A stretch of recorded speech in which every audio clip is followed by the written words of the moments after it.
వచ్చేయండి జనాలంతా చూసుకోండి. ఎక్స్ట్రాడనరీ కాన్సెప్ట్తో ఒక బ్లాక్ బస్టర్ మూవీని ఫ్రీగా పెడతా, 10 రూపాయలు పెడతా. జనాలు రావాలి, థియేటర్లు రప్పిద్దాం, మనమే రప్పిస్తాం. మీలో నుంచే ఉన్నారు ఆ కసి, అంత టాలెంట్, అంత తెలివితేటలు మీ దగ్గర నుంచే ఉన్నాయి. అన్నింటినీ తీసుకుంటాను నేను, ప్రతి సజెషన్ నేను తీసుకుంటాను. మరలా జనాల్ని రప్పిద్దాం సినిమా ఇండస్ట్రీకి, థియేటర్లకి. ఓకేనా? ఇవి మన ఈ యూట్యూబ్ మూవీస్ ఇంతవరకే కాదు, ఇక్కడ నుంచి మళ్ళీ మనం థియేటర్కి వెళ్తాం. థియేటర్కి వెళ్ళడానికి యూట్యూబ్కి వచ్చా, యూట్యూబ్ నుంచి మళ్ళీ మనం థియేటర్కి వెళ్తాం. ఆ థియేటర్కి వెళ్ళే బాధ్యత మీరే తీసుకోవాలి, మంచి ప్రాజెక్ట్ చేయాలి. ఓకేనా? Hi sir.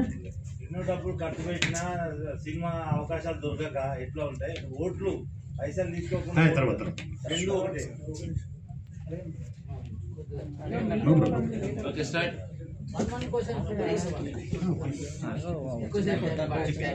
వాళ్ళకి ఎంతైనా పే చేస్తాను నేను. Hi sir. మీరు కంటిన్యూ చేయండి, ఏది పట్టించుకోదు. Okay okay. అసలు అయితే తెల్లవారులు కూర్చున్నాం. సో అంటే యాక్చువల్గా ఇప్పుడు మీ బ్యాక్గ్రౌండ్కి మీరు ఖచ్చితంగా పెద్ద పెద్ద మీడియా వాళ్ళతో కూడా ఈ పని చేయొచ్చు. సో బయటకు తీసుకెళ్ళచ్చు, దీన్ని ఇంకా కూడా చాలా పెద్ద తీసుకెళ్ళచ్చు.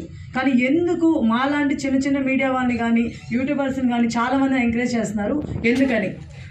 మేజర్ ప్రాబ్లం మీడియాలో చెప్పాను, ఆల్రెడీ చాలాసార్లు చెప్పాను. పిఆర్ అది ఓకే సార్, బట్ అంటే నేను అడిగేది పిఆర్స్ అవన్నీ వేరు.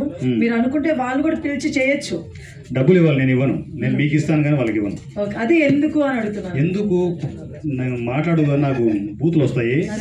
పంది కొక్కులా పలుస్తున్నారు తెలుసా కొందరు పిఆర్ఓలు. పంది కొక్కుల్లా మీకు చెప్తున్నాను, పంది కొక్కులా పలుస్తున్నారు. జిల్లాలు కట్టుకొని కార్లు కొనుక్కొని మీరైనా కట్టుకోవాల్సిందే. మీడియా పీపుల్కి అవసరం లేదా కార్లు, బంగళాలు? వాళ్ళు ఎలా ఉన్నారు, చాలీ చాలకి జీతాలతో వస్తున్నారు. మీరే పందికుక్కలా బలుస్తున్నారు కొందరు పిఆర్ఓలు. నేను మెయిన్ మీడియా పిలిచినప్పుడు ఉంటుంది పండగ. Ready? Thank you so much sir. ఈరోజు రావాలి వాళ్ళు, ఇది చూసేని రావాలి, నాతో గొడవకైనా రావాలి. గొడవకు వచ్చిన రోజు ఉంటుంది మజా. డార్లింగ్స్, మీ గురించే వెయిటింగ్, రండి. మీరు ఎంత తిన్నారో అంత కక్కిస్తా. సార్ సూర్య సార్, ఈ రోజుల్లో ప్రతి ఒక్కరికి బాగా అలవాటు అయిపోయింది పవన్ కళ్యాణ్ గారిని.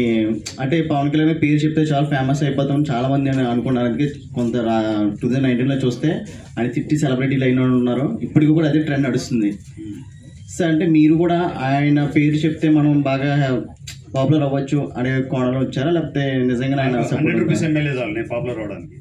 పవన్ కళ్యాణ్ అవసరం లేదు. పవన్ కళ్యాణ్ గారు పంపిస్తేనే నేను ఇక్కడ ఉన్నా. ఎందుకంటే ఏంటి, ఆయన పంపిస్తేనే ఇక్కడ ఉన్నా.